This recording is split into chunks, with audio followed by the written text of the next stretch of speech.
सनत कुमार जी बोले, तब दानवेंद्र ने अपने बहुत से दानवों को शिवजी के पास भेजकर यह कहलाया कि मैं शंखचूड़ आ गया हूँ, क्या इच्छा है सत्य करिए। तब शंख के दूत के यह वाक्य सुनकर महादेव जी प्रसन्न होकर बोले, हे महाप्राज्ञ दूत, तुम जाकर अपने स्वामी से यह कह दो कि देवताओं से वैर त्याग कर उनसे संधि कर लो और उनका राज्य उन्हें देकर सुख से अपना राज्य करो।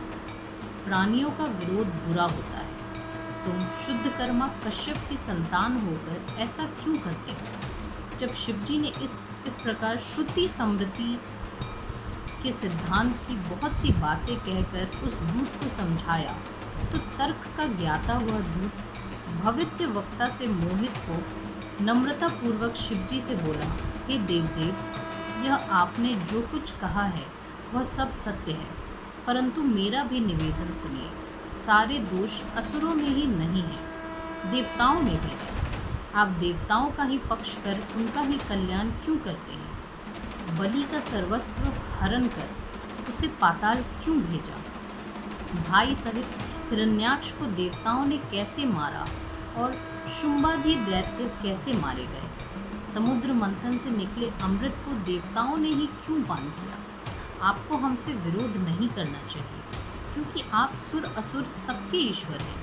आप जैसे महात्मा के लिए ये बड़े लज्जा की बात है जो हमारे साथ वैर करते हैं। तब उसके इस प्रकार के वचनों को सुनकर शिवजी ने कहा, हम तो भक्तों के अधीन हैं, उनकी जैसी इच्छा होती है हम वैसा ही कार्य करते हैं और किसी का पक्ष नहीं करते। इस समय भी विष्णु और ब्रह्मा की प्रार्थना से मैं उनसे युद्ध करने आया हूँ। देव कार्य के लिए मुझे युद्ध करने में कोई लज्जा नहीं है। तुम ऐसा ही जाकर शंखचूड़ से कह दो। दूत अपने स्वामी शंखचूड़ के पास चला गया। अब उस दूत ने जाकर अपने राजा से शिवजी की कही हुई सब बातें कह सुनाई। उसने तत्क्षण ही अपने वीरों को युद्ध की आज्ञा दे दी। इधर सर्वेश्वर शिवजी भी अपने सब सेना और देवताओं को युद्ध के लिए प्रेरणा दे स्वयं भी तैयार हुए। दोनों पक्षों के वीर भयानक मार काट करने लगे। महेंद्र का वृषपर्वा से युद्ध होने लगा। दंभ के साथ विष्णु, कालासुर के साथ कालका, गोकर्ण से हुताशन, कालकेय से कुबेर, मय से विश्वकर्मा, भयंकर से मृत्यु, संहार से यम और कालांबिक के साथ वरुण का युद्ध होने लगा। अभी तक काली और पुत्रों सहित शिवजी वटमूल में बैठे ही रहे। उधर सारी सेना निरंतर युद्ध कर रही थी। शंखचूड़ भी रत्न सिंहासन में बैठा अभी तक दूर ही रहा। इस प्रकार बहुत समय तक देवता और दानवों का बड़ा विकराल युद्ध होता रहा। शिव जी की माया ने सबको मोहित कर रखा था।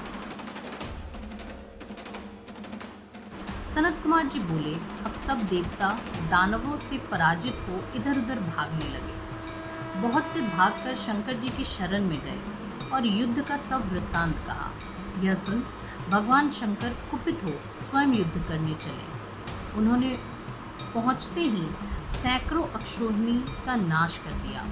उधर काली अलग ही दैत्यों का नाश कर उनका रक्तपान कर रही थी। अब देवता बड़ी वीरता से दानवों के साथ भयंकर युद्ध करने लगे। स्कंद के बाणों से करोड़ों दानवों का संहार हुआ। तब अपनी सेना का इस प्रकार संहार होते देख दानवराज शंखचूड़ स्वयं युद्ध को तैयार हुआ। उसकी भयंकर मार से शिवपुत्र स्कंद जी ताड़ित होने लगे। उसी समय उस महाबली शंखचूड़ ने स्कंद का धनुष काट दिया। साथ ही अपनी घातक शक्ति उठाकर उनकी छाती पे दे मारा।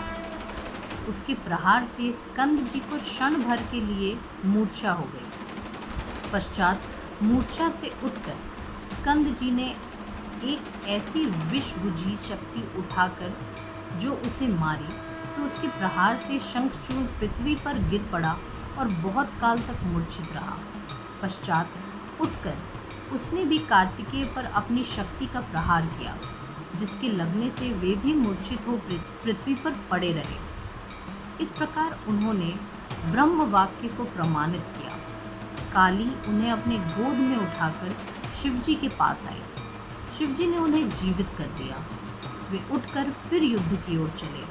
उसी समय काली फिर युद्ध में आई और कार्तिकेश्वर की रक्षा करती हुई दानवों का चर्वण करने लगी। दोनों पक्षों के वीर विकट संग्राम कर रहे थे।